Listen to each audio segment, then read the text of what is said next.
मैं आपके साथ 2024 से 2025 का जो हमारी अकाउंटेंसी का मिड टर्म का पेपर था उसके आज 1 से लेकर 20 तक एमसीक्यूज डिस्कस कर रहा हूँ। इसके बाद हम अगले पार्ट में आगे के क्वेश्चनों को डिस्कस करेंगे और मैं आपको पूरा पेपर कवर कराने की कोशिश करूंगा। ठीक है ना। तो बेटा जो हमारे को एक एक करके क्वेश्चन आ रहे हैं हम उसको एक एक करके देखेंगे। ठीक है, सबसे पहला जो हमारा क्वेश्चन है वो ये है, विच of the following is not an internal user of financial statement.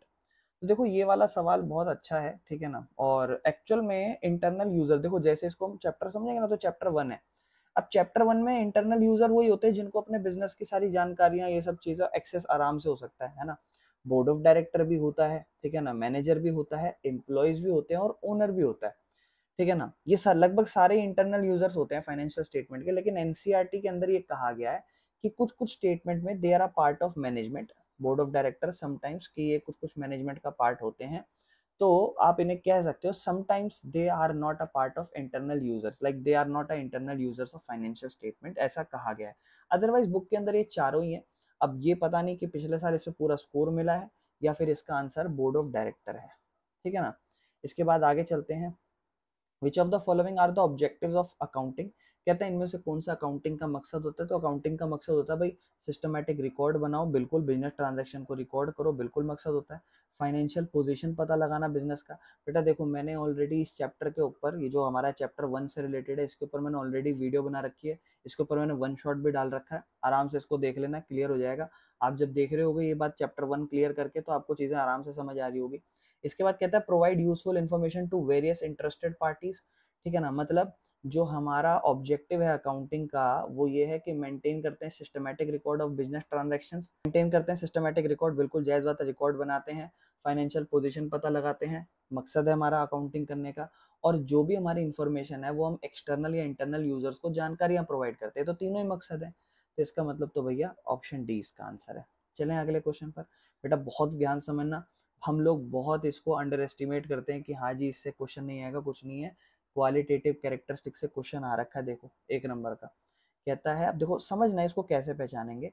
Which qualitative characteristics of accounting information is reflected when accounting information is clearly presented. Present करने की बात हो रही है तो क्या वो रेलेवेंसी की बात होगी, रिलायबिलिटी की, कंपेरेबिलिटी की, या फिर अंडरस्टैंडेबिलिटी की। बेटा क्लियरली प्रेजेंट किया जा रहा है, इसका मतलब अंडरस्टैंडेबिलिटी की बात हो रही है, चीजों को अच्छे से समझ में आ जाए। जब अकाउंटिंग अच्छे से समझ में आए तो इसका मतलब अंडरस्टैंडेबल है। ठीक है ना। इसी के और वाला ऑप्शन देखते हैं। विच क्वालिटेटिव कैरेक्टरिस्टिक्स, जिसको हम प्रेजेंट कर रहे हैं, ठीक है ना, ध्यान समझना, इज रिफ्लेक्ट, वहां रिफ्लेक्शन की बात हो रही है, इज प्रेजेंट जब अकाउंटिंग की इंफॉर्मेशन मीट करती हैं द रिक्वायरमेंट ऑफ यूजर्स। मतलब आप अपनी इंफॉर्मेशन को यूजर्स की रिक्वायरमेंट के अकॉर्डिंग चीजों को प्रोवाइड कर रहे हो। इसका मतलब आप अपने यूजर्स को अकाउंटिंग की इंफॉर्मेशन को प्रोवाइड कर रहे हो, तो वो अंडरस्टैंडेबिलिटी है। नहीं, क्या आप कंपेयर कर रहे हो। देखो डाटा कंपेयर करने की बात नहीं हो रही यहाँ पे, या तो बात हो सकती है क्या वो डाटा रेलेवेंट है या वो रिलायबल है। तो बेटा देखो रिलायबिलिटी की बात नहीं हो रही है, यहाँ हो रही है रेलेवेंसी की बात। मतलब आप जब भी रेलेवेंसी की बात क्या होती है, रेलेवेंसी मतलब क्या मैं ये डाटा देख रहा हूँ, क्या ये रेलेवेंट है, क्या मैं इसको सही समझूं, क्या ये फेक तो नहीं है। तो प्रेजेंट करना अकाउंटिंग इन्फॉर्मेशन को जो यूजर्स की रिक्वायरमेंट है उसके according, that is all about relevancy. आराम से पढ़ चुके हैं, जाके देखो वन शॉट या फिर पूरा चैप्टर आराम से अच्छे से समझा रखा है उसके अंदर ये बात, आंसर रेलेवेंसी। इसके बाद बेटा आगे चलते हैं। अब देखो इसको समझो, कहता है मैच करो। बेटा देखो कोई भी एक आध पकड़ लो, बेड डेप्ट पकड़ लो। बेड डेप्ट क्या होता है, एक्सपेंस होता है, खत्म बात। ए का दो, ए का दो कहाँ मिल रहा है, ऑप्शन सी। और चाहो तो कंफर्म कर लो। कैपिटल आपको पता है फ्रेशली इंट्रोड्यूस होता है, यानी कि डी का 3, डी का 3। उसके बाद इसके बाद आपको क्या कहता है, सी का 4 है, तो चेक करते हैं सी का 4 रेवेन्यू है, जायज बात है, सेल होती है तो रेवेन्यू ही है। और लाइबिलिटी आपकी अनअर्नड इनकम होती है। ठीक है ना, मतलब ऐसी इनकम जो आप कमाई नहीं है। यूँ नहीं कह रहा मैं मिली नहीं है, कमाई नहीं है, तो कमाई नहीं तो जायज बात है, कोई पैसा एडवांस में मिल गया होगा। ठीक है ना। चलें आगे। इसके बाद अगला क्वेश्चन कहता है what will be the effect of outstanding rent on accounting equation. जब भी आप अकाउंटिंग इक्वेशन बनाते हो तो आप इस साइड लिखते हो असेट्स, फिर अपना कैपिटल, फिर लायबिलिटी। तो बेटा देखो आउटस्टैंडिंग रेंट है, रेंट है मतलब नुकसान हो गया लेकिन दिया भी नहीं। नुकसान हो गया तो बेटा समझो नुकसान हो गया, इसका मतलब कैपिटल माइनस, लेकिन दिया नहीं, कल को देंगे लायबिलिटी प्लस, खत्म एंट्री। देखो कहाँ पर लायबिलिटी प्लस हो रही है, liability plus, increase in liability और decrease in capital, option C. समझ रहे हो, मतलब पैसा गया भी नहीं। आउटस्टैंडिंग रेंट मतलब नुकसान तो हो गया ना, कल को पे करेंगे, कल को पे करेंगे, उधारी बढ़ गई और पैसा माइनस। इसका चैप्टर भी पूरा कवर करा रखा, आराम से देखना। अगला क्वेश्चन कहता है कि भैया सही मायनों में कौन सा लॉस का डिफाइन करता है इसमें से। तो बेटा देखो, एक्सपेंस मतलब नुकसान, और रेवेन्यू मतलब टोटल पैसा कितना आया बेच के। रेवेन्यू मतलब इनकम नहीं होती, फायदा नहीं होता, ठीक है ना। रेवेन्यू मतलब 80 रुपए में माल बेचा, ठीक है ना, और उसकी लागत लगी थी फॉर एग्जाम्पल 70 रुपए। तो कमाई जो हुई है, इनकम जो हुई है वो 10 रुपए, लेकिन टोटल पैसा रेवेन्यू 80 रुपए। लेकिन यहाँ आपको क्या बोल रहा है, total expense exceed total revenue. इसका मतलब क्या है, जब आपका खर्चा ज़्यादा हो, खर्चा फॉर एग्जांपल आपका 90 रुपये हो और आपकी कमाई 80 रुपये हो, तो इसका मतलब आपका वो लॉस का सिचुएशन है ना। जायज़ बात है, ये तो सही बात है। कहता है loss of personal property of owner due to fire, आग लग जाए। अरे पर्सनल प्रॉपर्टी जल रही है भाई, ये तो मालिक का क्या लेना देना हमें, वो हमारे लिए लॉस है क्या? नहीं, हमारे लिए तो कोई लॉस ही नहीं हो, तो होना ही नहीं चाहिए, कैंसिल, ओनली वन, ठीक है ना। चलो आगे। नॉन करंट लाइबिलिटी, नॉन लंबे, ऐसी लाइबिलिटी जिसको आप लंबे समय पे पे करते हो। क्रेडिटर बेटा, आप उधार में माल खरीदते हो, उनको अगले 2-3 महीने में पैसा देते हो। बिल्स पेबल भी उन्हीं क्रेडिटर से, अगर बिल ड्रॉ करा लो तो ये भी शॉर्ट टर्म लोन है आपके। बैंक ओवरड्राफ्ट, आपको कोई बैंक नेगेटिव बैलेंस देता है शॉर्ट टर्म के टाइम के लिए, ये भी नहीं आएगा बेटा। जो बैंक लोन होता है ना आपका, ये हो सकता है, क्योंकि देखो ये तीनों भी हो सकते थे, लेकिन ये तीनों नहीं है, शॉर्ट टर्म है। जाहिर बात है बैंक लोन भी छोटा हो जाता है कभी कभी, लेकिन बैंक लोन बड़ा भी तो हो सकता है, तो बैंक लोन हमारा आंसर होगा। अगली एंट्री क्या होता है कि जनरल एंट्री क्या होगी, जब आप एडजस्ट कर रहे हो एडवांस कमीशन को, इफ कमीशन ऑफ 2500 रुपए received, half of which is in advance. मतलब ये थोड़ी खतरनाक एंट्री, ध्यान से समझना। जनरल एंट्री है, कंफ्यूज हो सकते हैं, ध्यान से समझना बेटा। कह रहा है जनरल एंट्री क्या होगी, एडजस्टमेंट की, एडवांस कमीशन के एडजस्टमेंट की, ठीक है ना। अगर 2500 रुपए की कमीशन आ गई है और जिसमें से 1250 की एडवांस कमीशन है, कमीशन कितनी आई, कमीशन 2500 रुपए आई, जिसमें से एडवांस कितनी आई 1250। 2500 कमीशन आपकी अभी प्रॉपरली कमाई नहीं है, मेन कमाई आपकी 1250 ही है, 2500 एडवांस कमाई है। तो एडवांस कमाई, देखो रिलेशन समझे, जनरल एंट्री भी ना समझ में आना तो रिलेशन समझना। रिलेशन हो क्या रहा है ना, रिलेशन समझो। एक तो पहली चीज पैसा आ रहा है, तो यूं मत सोचना पैसा आते छोड़ते कि कैश आ रहा है, लेकिन कैश आ रहा है सही बात है, लेकिन वो कमीशन से थोड़ा ना आ रहा है, समझ रहे हो। 2500 रुपये पूरा पूरा जो है वो एडवांस भी तो है ना उसके अंदर, तो सी तो नहीं है, इसको छूटते गलत समझो, ठीक है ना। अब उसके अलावा ये भी ठीक हो सकती है, ये भी, ये दोनों दो लगभग सेम लग रही है, ये थोड़ी सी अलग है, ठीक है ना, और ये अलग है, और इनमें से 1250 25 हो गया। अब चीजें समझते हैं। देखो पहली चीज, 2500 रुपये में से 1250 एडवांस और 1250 हक की है, तो ये भी एंट्री नहीं होगी, क्योंकि ये तो पूरी कमीशन रिसीव्ड इन एडवांस 2500 दिखा रहा है, ये भी गलत है। या तो हमारा ऑप्शन बी है या डी है। अब समझो, कमीशन एडवांस में रिसीव्ड हुई है, और कमीशन, कमीशन जब आपको रिसीव्ड होती है, तो मेरी बात ध्यान से समझो, मेरी बात बहुत ध्यान से समझना।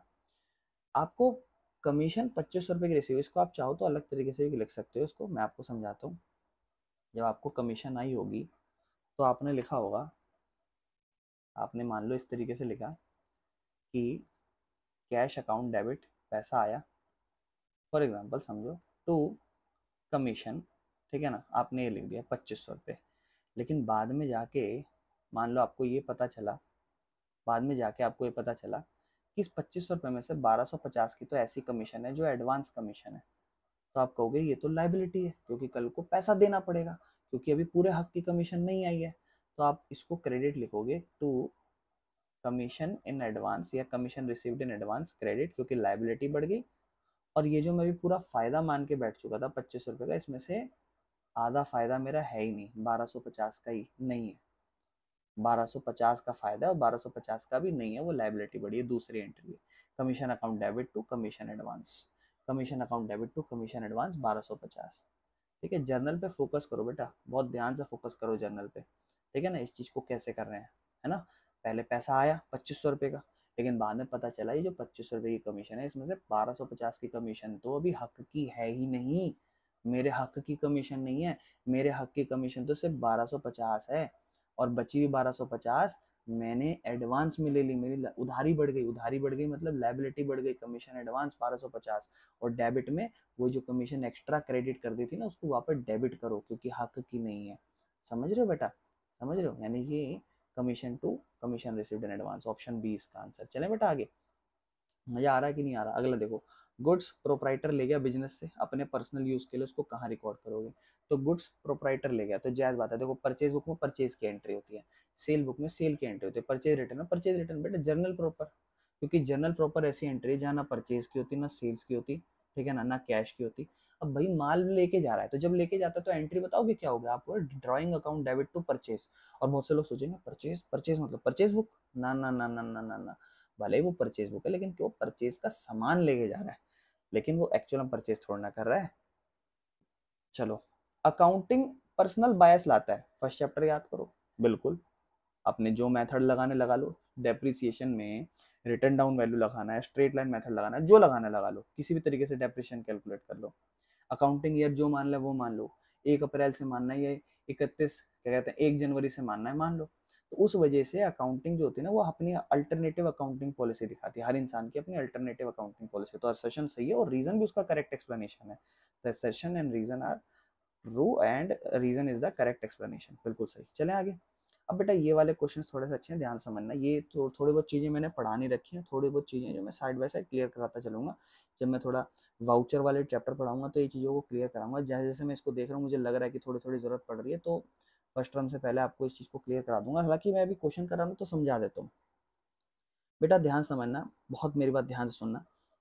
जब भी आप जो सेलर होता है वो at the time of sale of goods against cash, जब कैश के अगेंस्ट वो पैसा सेल करता है तो उसे हम कैश मेमो कहते हैं, ठीक है ना। और बाकी भी बता देता हूँ, मैंने लिख रखे थे तो मैं आपको बाकी भी बता देता हूँ कब कब कौन कौन से होते हैं। कैश इन स्लिप क्या होता है, ध्यान से समझना। ये कस्टमर के बैंक में जमा करता है ना। जैसे मान लो कस्टमर है, वो बैंक में जब कभी जमा करता है ना, सेलर से रिलेटेड नहीं होता ये, ठीक है ना। मतलब जब भी कोई कस्टमर अपने बैंक में कोई जमा कराता है ना कैश, कैश इन स्लिप मतलब बैंक में जमा कराते हो ना जो भी आप स्लिप, वो कैश होते हैं। कैश बिल जो है बेटा, कैश बिल जनरल एक बेसिक सा वर्ड है जो इन सब में अकाउंटिंग में यूज नहीं होता, ध्यान रखना।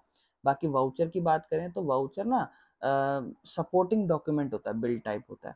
लेकिन ये ना कैश की स्केल्स के जो कैश की सेल होगी ना, कभी भी ध्यान रखना, कैश की जो सेल होगी, हो सकता है वाउचर हो सकता था, लेकिन जब भी कभी कैश सेल्स लिखी आ जाए, कभी भी आपके ऑप्शन में क्वेश्चन है ना जहां प्रॉपरली लिखा आ जाए कैश सेल्स, इसका मतलब समझ लेना कैश मेमो की बात होगी।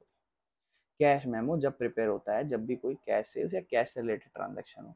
इंटेंजिबल बेटा ऐसी जो एसेट्स, जो संपत्ति मान लो बिजनेस के लिए बड़ी यूजफुल है लेकिन वो दिखाई नहीं देती, मतलब उसको महसूस कर सकते हो। कंप्यूटर सॉफ्टवेयर ये भी दिखाई देता है, ये भी दिखाई देता है, ये भी दिखाई देता है। Debit balance of debtor account, मतलब डेटर अकाउंट का बेटा डेबिट बैलेंस मतलब पैसा कल को आने वाला है, अमाउंट रिसीवेबल, ठीक है ना। डेबिट बैलेंस मतलब देखो ध्यान समझना, डेटर जो है is a part of assets, और कभी डेबिट साइड हो तो मतलब आय, आय बोले तो डेबिट है ना डेटर साइड, और जाय बोले तो क्रेडिट। गोल्डन रूल याद करो। तो डेबिट डेटर अकाउंट है, डेटर अकाउंट डेबिट बैलेंस को क्या दिखाएगा, अमाउंट रिसीवेबल, ठीक है ना, मतलब ऐसा पैसा जो कल को आने वाला है, ठीक है ना। बाकी बेटा डेप्रीसिएशन जब भी आप रिकॉर्ड करो तो कौन सा वाउचर आप बनाते हो, ध्यान से समझे। Debit voucher, credit voucher, transfer voucher, invoice. तो बेटा बहुत ध्यान से समझना, डेबिट और क्रेडिट जनरली जो वाउचर्स हैं वो कैश के ट्रांजैक्शन आने और जाने के वाउचर्स हैं। इनवॉइस आपका बिल होता है। लेकिन नॉन कैश ट्रांजैक्शंस है, बिकॉज डेप्रिसिएशन एक ऐसी ट्रांजैक्शन है जहां पर आपका फर्नीचर या असेट जो होता है उसकी वैल्यू कम हो जाती है, यानी कि इसमें आपको खर्चा खर्चा हो रहा है लेकिन आप कोई पैसा अपनी जेब से निकाल के नहीं दे रहे। जब कोई पैसा जेब से निकाल के नहीं दे रहे तो it is not a debit और क्रेडिट वाउचर और it is not an invoice, तो इट इज ट्रांसफर वाउचर, ठीक है ना। इसके लिए ट्रांसफर वाउचर मतलब जो भी नॉन कैश की ट्रांजैक्शन हो ना, ऐसी ट्रांजैक्शन जो नॉन कैश ट्रांजैक्शन हो, जैसे डेप्रिसिएशन, आपकी फर्नीचर की वैल्यू कम हो गई, 10,000 का फर्नीचर था आज 8,000 रुपये हो गया, तो क्या 2,000 रुपये किसी को पे करके आ रहे हो, नहीं नहीं, खुद से बैलेंस शीट में माइनस करके लिख रहे हैं कि ये भी नुकसान हो गया। तो ये कोई डेबिट नुकसान है, क्रेडिट नहीं है, ट्रांसफर वाउचर है, ठीक है बेटा। अब अगला थोड़ा प्रैक्टिकल क्वेश्चन आ गया। कहता है देव एक ओनर था ट्रेडिंग फर्म का, ठीक है ना। देव एक ओनर है ट्रेडिंग फर्म का जिसके पास 5 लाख रुपए की कैपिटल है, और 2024 के दौरान इसने क्या करा, इसने गुड्स खरीदे, लिस्ट प्राइस थी उन गुड्स की 1 लाख रुपए, ठीक है, जिसमें ट्रेड डिस्काउंट हटाओगे 20%। बेटा कैलकुलेशन जल्दी से करो, 1 लाख है, 1 लाख का एक डिजिट हटाओगे पीछे 10% निकल जाएगा।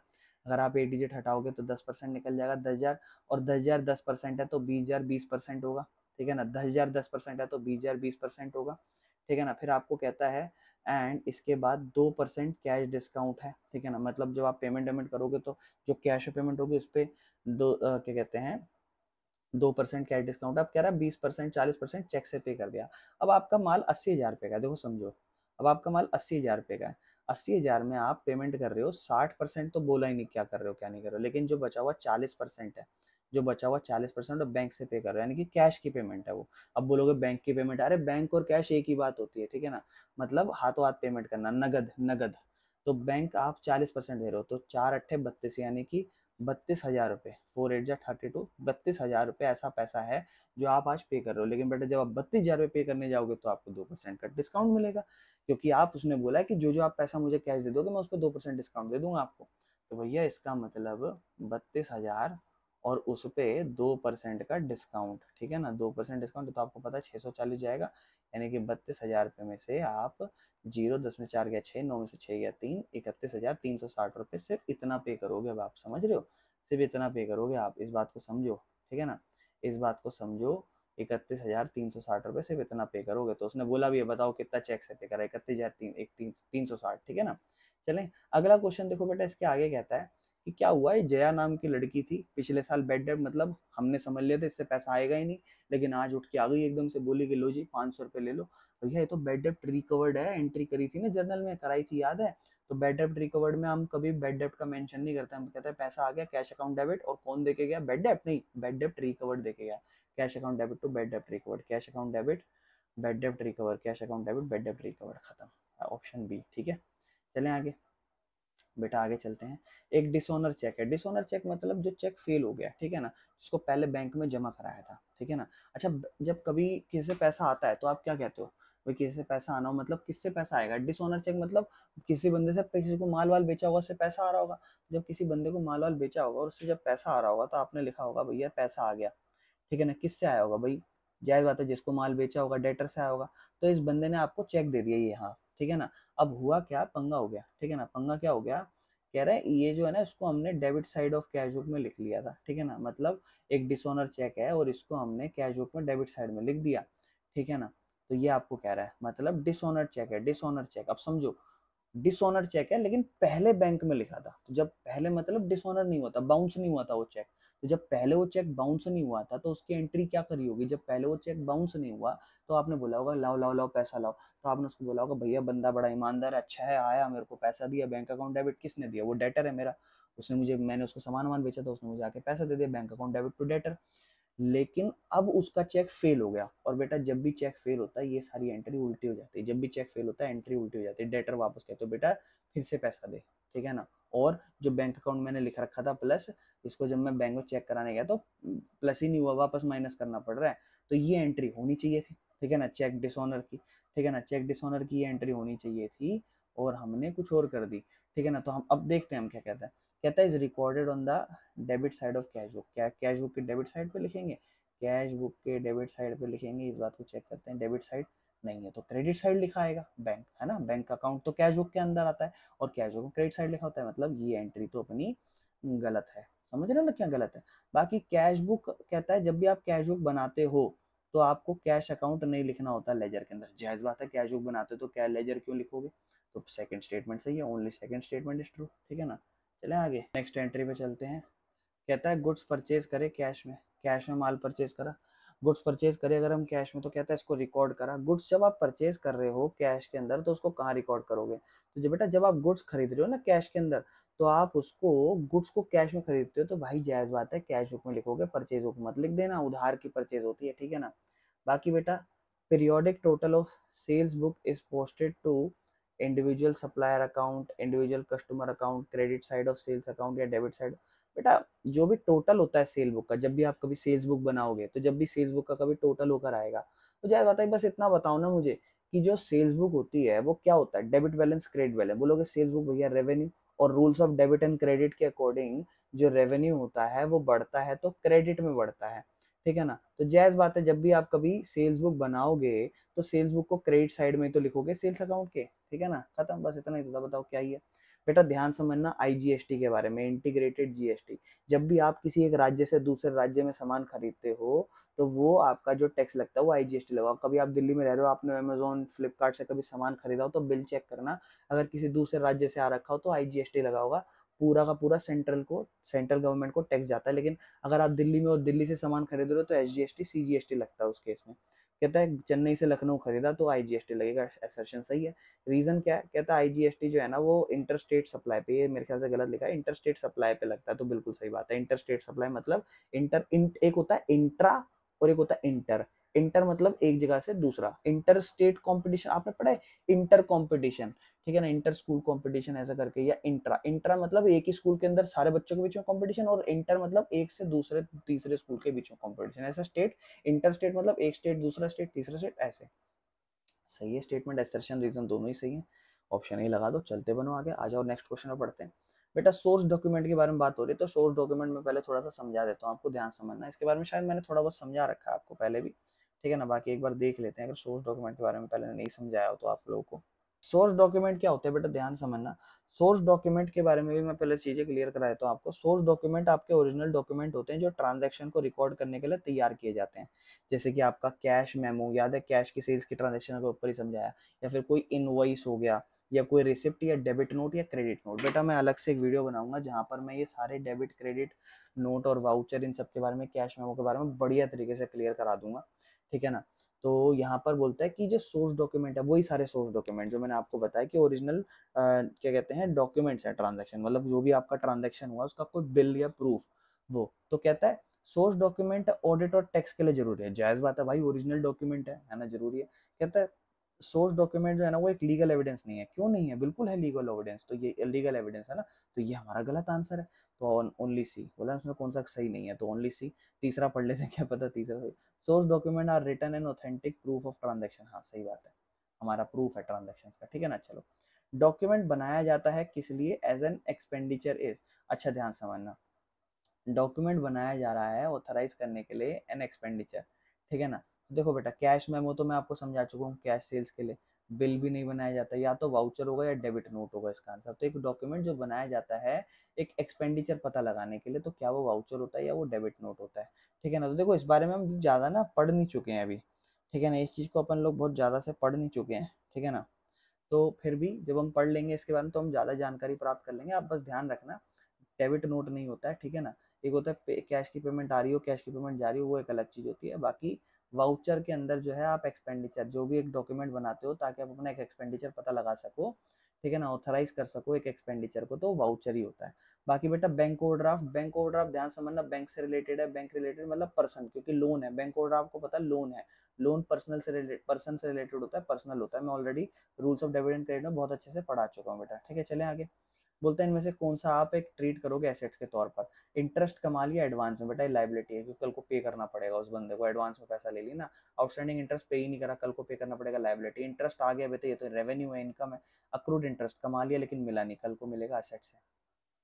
चलिए आगे, which of the following would not be a reason for difference between bank balance as per cash book और पासबुक, ध्यान समझना, इनमें से कौन सा रीजन नहीं है, नहीं है, रीजन नहीं है कैश बुक और पासबुक के डिफरेंस के बीच में। तो देखो बेटा बहुत सिंपल है, क्रेडिट परचेज, क्यों देखते ही पता चल गया, क्यों भाई, उधार में अगर आप माल खरीद रहे हो उससे आप बीआरएस का क्या लेना देना करोगे, बीआरएस में बैंक चेंजेस करता है, कैश बुक में नहीं लिखते, करते हो, जायज बात है, इससे बीआरएस बनता है। चेक डिपॉजिट कराते हो बैंक क्लियर नहीं करता, फर्क पड़ता है बीआरएस में। चेक इशू करे लेकिन पेमेंट के लिए प्रेजेंट ना हो, ये सब बीआरएस की ट्रांजेक्शन ही तो है, क्वेश्चन ही तो है बीआरएस के, लेकिन उधार में खरीदा इसका क्या लेना देना, ठीक है ना। बाकी बीआरएस स्टेटमेंट कब बनाया जाता है, तो बेटा प्राइमरली तो whenever a bank statement is receive, जब भी एक बैंक के बारे में जानकारी मिलेगी तभी हम बनाते हैं बीआरएस, क्योंकि तभी डिफरेंस पता चलता है। लेकिन ये सारे भी ऑप्शन सही हो सकते हैं, लेकिन प्राइमरली सबसे बेस्ट ऑप्शन ये रहेगा। तो बेटा मुझे उम्मीद है आपको पूरे 20 के 20 एमसीक्यू बहुत अच्छे समझ में आए होंगे, पीवाई क्यू है हमारे, ठीक है ना, जो पिछले साल पेपरों में आए हैं। इसके बाद में इनके आने वाली क्लासों में आपके साथ इसके आगे के क्वेश्चंस को डिस्कस करूंगा। मुझे उम्मीद है आपको समझ में आया होगा। बाकी इसकी अगली किसी क्लास में, अगली 2-3 क्लासों में मैं आपको अपना वाउचर से रिलेटेड थ्योरी दे दूंगा, जिससे आपको ये कैश मेमो, इनवॉइस, वाउचर इन सब के बारे में अच्छी जानकारी हो जाएगी। Thanks for watching the video.